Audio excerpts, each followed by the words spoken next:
Hey, what's up, Exit the Matrix family? Bob here.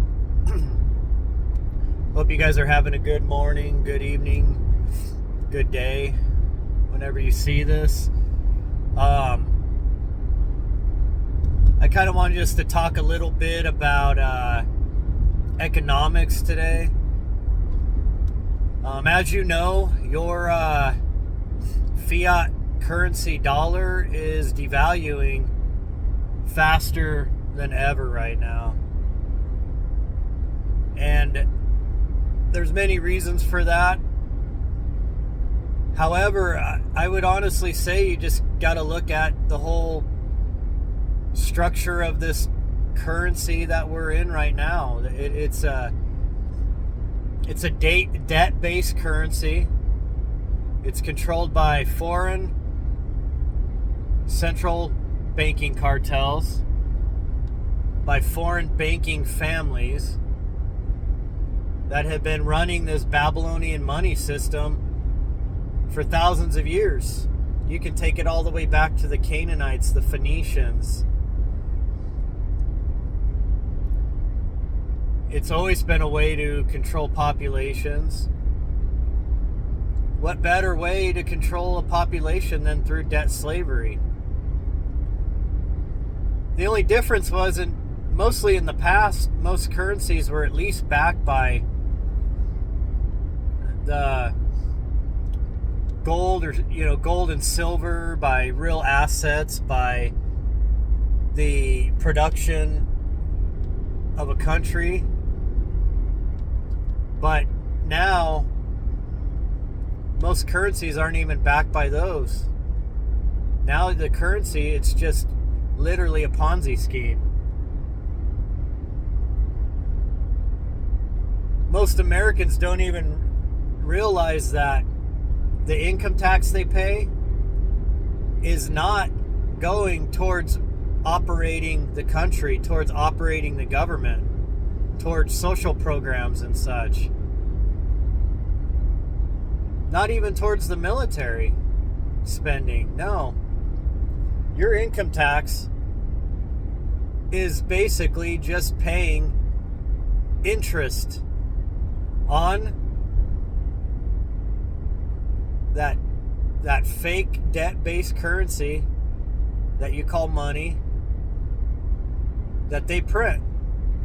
So every time a dollar is printed by this central banking cartel that is not a federal agency, that is not even American, they charge us interest on every dollar printed. So if you can really wrap your mind around this, essentially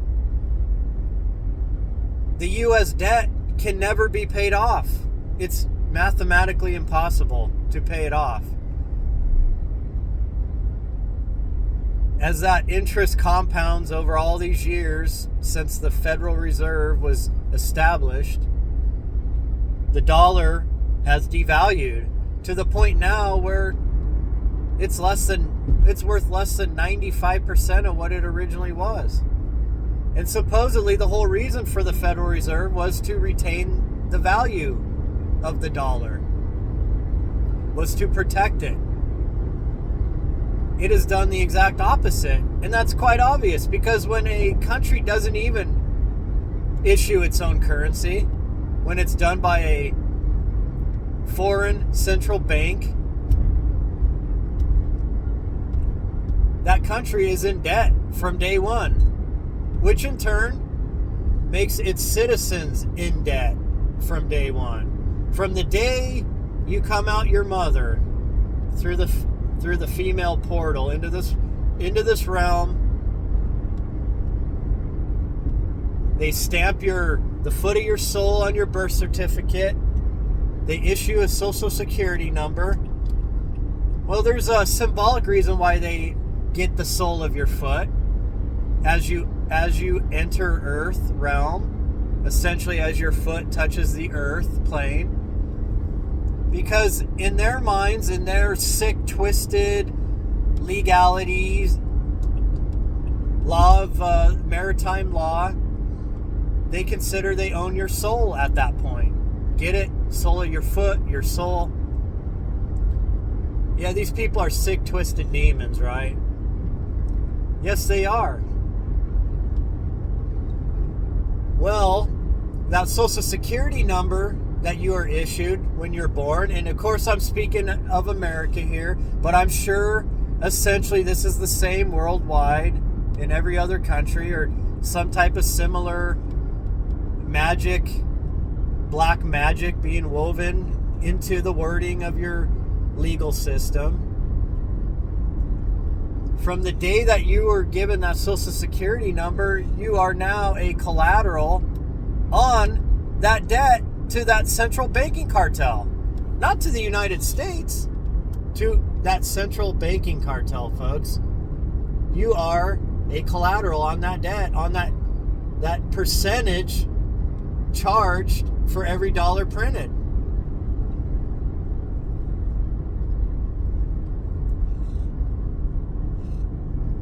You got to wrap your minds around this, people. I'm trying to simplify this as much as possible. I'm not going into all the hardcore legal details about this. I'm trying to simplify this so that the common person can understand these simple things. And not only are you a collateral on the debt, but you are a security traded on the stock exchange. Think about this. Social Security, you're a security on the debt. In fact, your Social Security number is worth millions. Each person's Social Security number, because it's based on the potential lifetime production and earnings that each citizen can attain.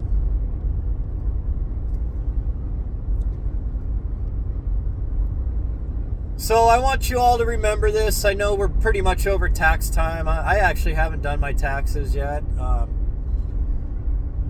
But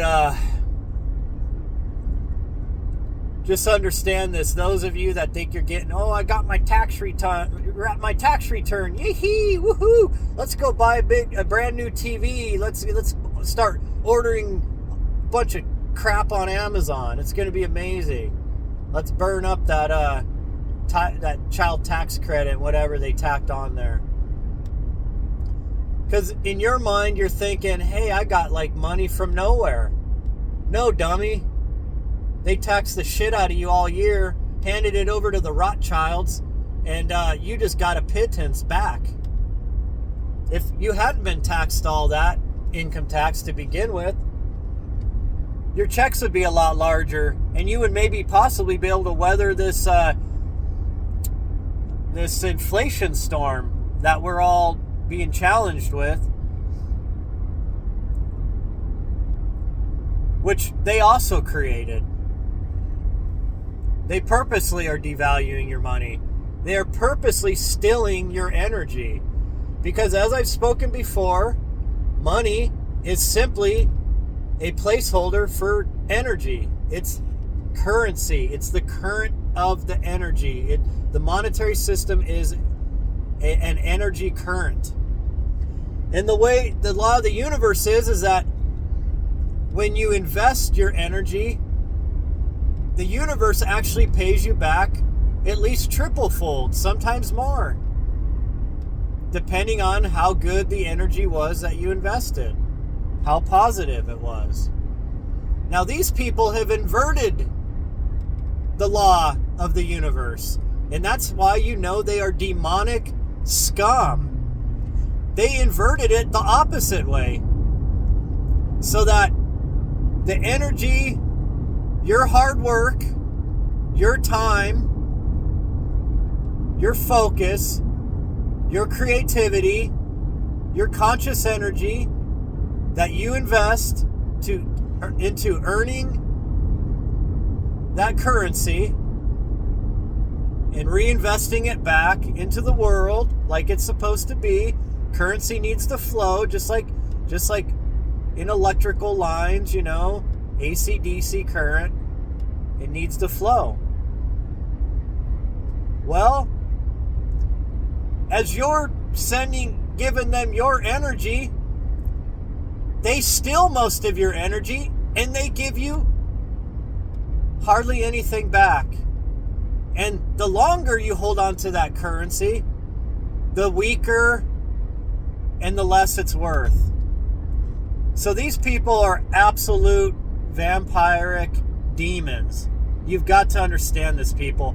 Our monetary system from the beginning has always been demonic. We don't live under a just currency. And that's how if you really, all this talk about there being a hell or not a hell, is it in the Bible, is it not? Is it in the Old Testament, is it in the New Testament? Folks, I can make the argument that essentially we are in some sort of hell on earth now. No, I'm not saying that earth is meant to be hell. No, earth was designed to be the Garden of Eden, folks. But these demons have turned it into hell. So you're worried about where you're going in the afterlife. Fool, you're already in hell now. Figure it out. You're in a parasitic world run by vampires. Energy vampires. They take your energy and they don't give you shit back. And they're taking more and more of your energy and giving you less and less back. A just currency system would not only pay you fairly for your investment of energy into the system, but you would get rewarded for that.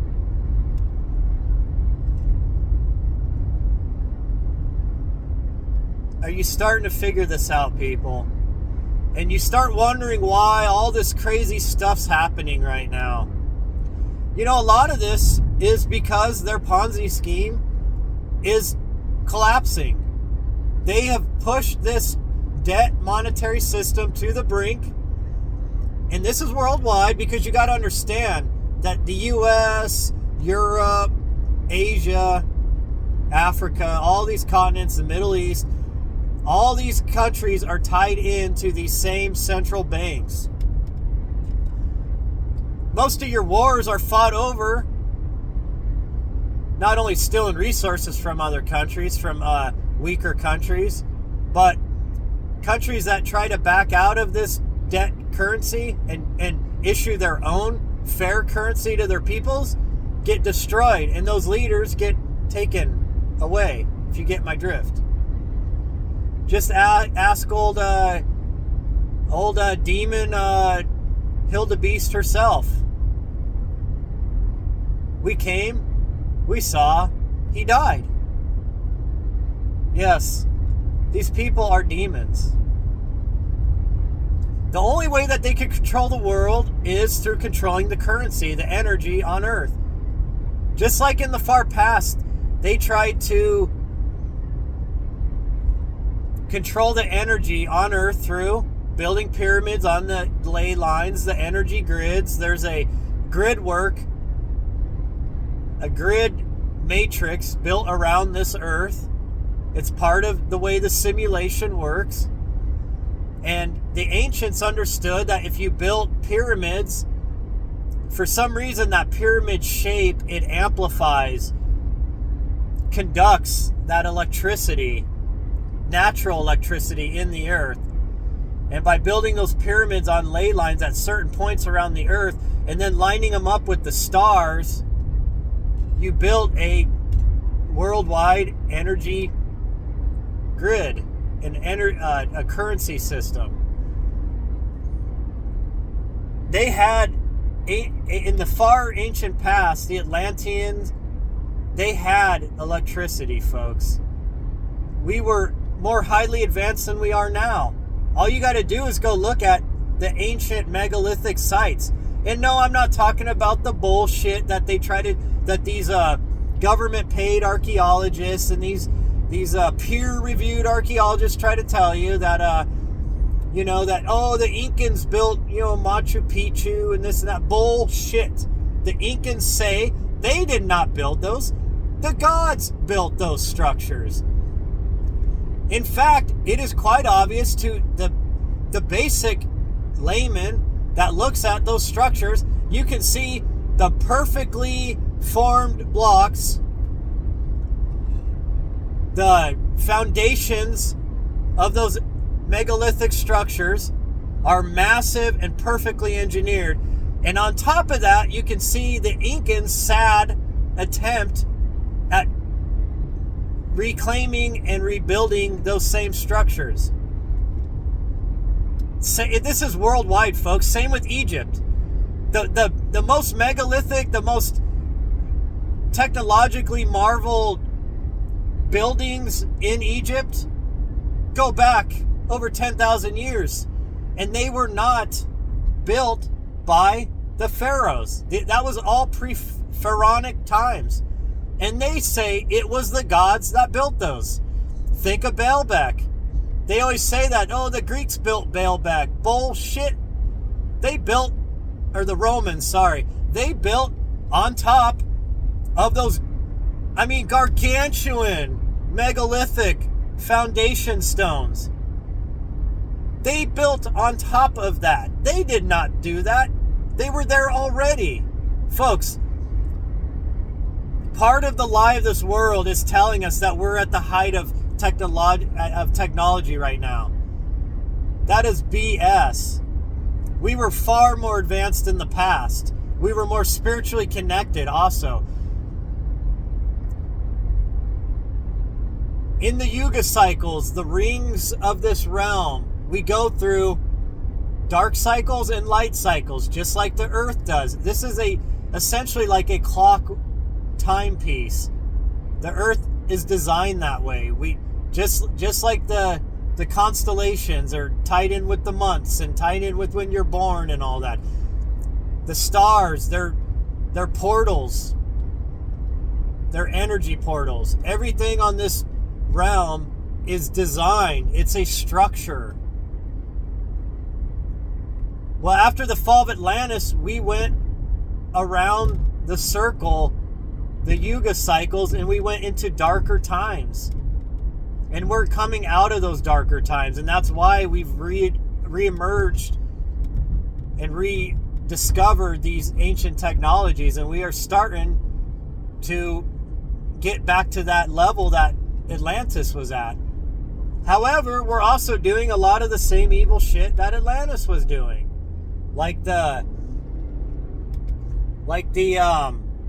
genetic manipulations going on the earth. The Book of Enoch perfectly explains all this to you. It's a reason why they took it out of the Bible. It was originally in the Bible, folks. The Book of Enoch was. In fact, if you actually read the Book of Enoch, I'd say at least the first book, the second and third book, could have came from different times. But the original, the first book of Enoch, it explains a lot of this stuff about how the Watchers, the Shining Ones, taught humans civilization. They taught humans how to build weapons of war, how to build civilization, even how to use makeup and such.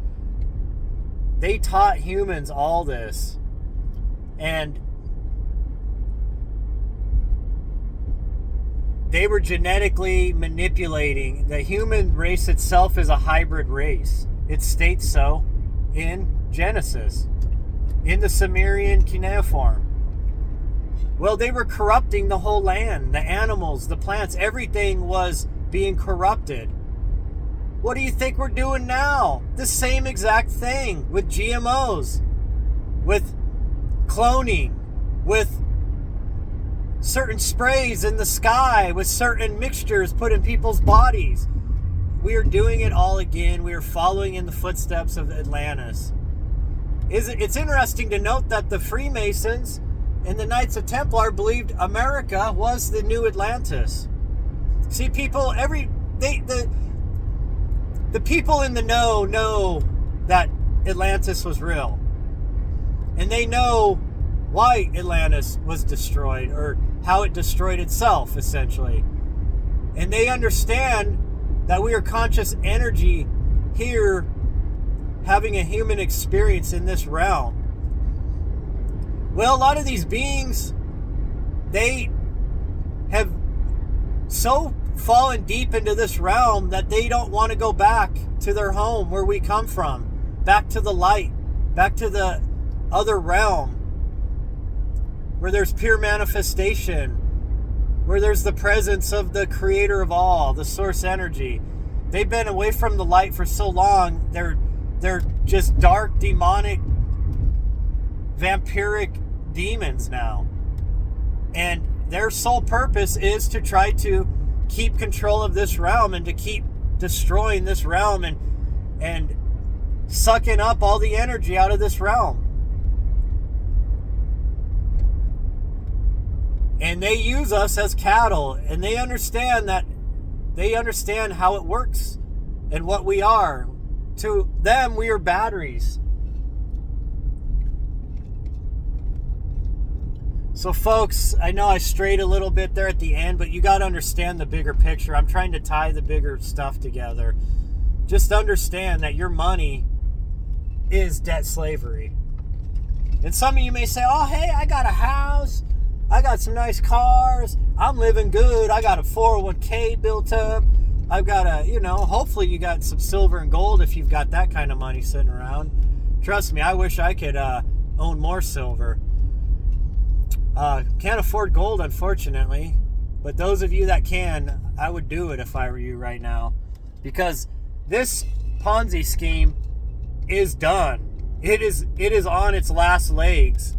And with what's going on with BRICS, the BRICS nations right now, they are sticking daggers in an already dying, decrepit demon known as Western central banking currency, as the dollar. They are already killing it off. And interesting to note, the people that run the central banking are killing it off also, because they know that they can't kick the can down the road anymore. They know that every country on earth is trillions of dollars in debt. In fact, if all the countries on earth that are under this central banking cartel were to try to pay back their debt to these demons, there's not enough money in the whole world to even do that. I've seen it estimated, and I think some of this came from Ron Paul years ago. He was talking about a lot of this. Is over $100 trillion all the countries on earth owe the central banking cartel. Now, why do we owe them? For printing our money? Our countries could have issued their own debtless currency that was actually backed by the productivity of the country and by gold and silver reserves. But we owe trillions of dollars to who? To who, people? Well, there's still a few of these carryover Atlantean bloodline families. You could call them Anunnaki, fallen angels, whatever you want to call them. There's just all these names and all these religions are just the same humanoids. I don't even know if they're fully human, Homo sapien, because we are a hybridized species. Perhaps they, after all their intermixing with us, interbreeding, we diluted their original Atlantean blood, and their genetics have maybe moved closer to us. That could explain why in the far past in Egypt and Peru and such, you find the elongated skulls and such, because that could have been that transition from what the Bible and Book of Enoch would call the Nephilim, as they interbred with human beings, that perhaps their genetics and their blood moved closer to us, and that's why they look more like us now. But in the far past, they didn't look like us. They were much bigger, stronger, smarter. Because think of this, people, Atlantis was a highly advanced civilization. And pre-flood times, the Earth's climate was much different. Everything was bigger, the plants, the animals, and the humanoids. Even Neanderthal man was a lot stronger and bigger than a regular Homo sapien. So it's quite obvious that there were humanoids on this earth bigger than current human beings. So the current species. So super interesting stuff when you really start digging into all this. But they control our world. The easiest way possible is through our debt-based monetary currency system.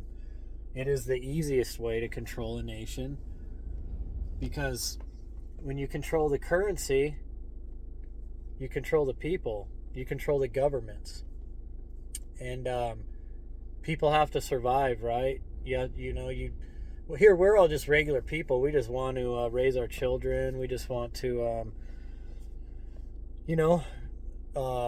get fair compensation for our energy invested, be able to put healthy food on our tables, but yet they're attacking us from all ends, and that's how you know these people are demons. Their banking is parasitic, the food is poison, their medicine is poison, they poison our skies, our air, everything, because they've lost control of us. And there's not enough of them. There's too many of us. So we need to think about that.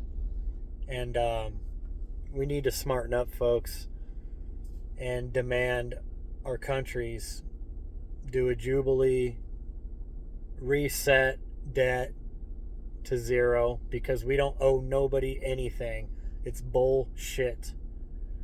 It's all, you can't owe anybody for lies. And start over with each country issuing their own asset-backed currency, debt-free currency.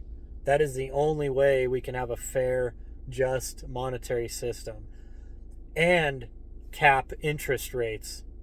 It's interesting to note that these same demons that push this monetary system, they believe in, or they're against usury, of course, with their own kind. But yet you have people paying 30% on credit cards and stuff. That's usury, folks. In my opinion, interest should be capped at 5%, period. It's fair that if somebody loans you money that you pay them back and you pay them some extra money back, right? That's how loans should work. But with the way our loan structures are now, like when you pay off your house, you've actually paid over double the original price of that home. Usury. Your credit cards. Heck, even somebody with an 800 credit cards or a credit rating right now, you're paying at least over 10% interest on your credit card. If you're like most people, around maybe a 600, low 700, you're probably paying 25 to 30% interest on your credit cards and such. And people would say, well, you chose to use that credit card. Come on, people. The way that this system's worked, your money isn't, your work isn't paying your bills. So people do try to fill the gaps in with credit cards and such. And then it, just like a parasite, it sucks more energy and wealth out of them. We're in a Ponzi scheme, people. We're in a demonic monetary system. So anyways, hey, I'd love to hear your thoughts on this. I appreciate you guys. I love you guys. I'll talk to you later.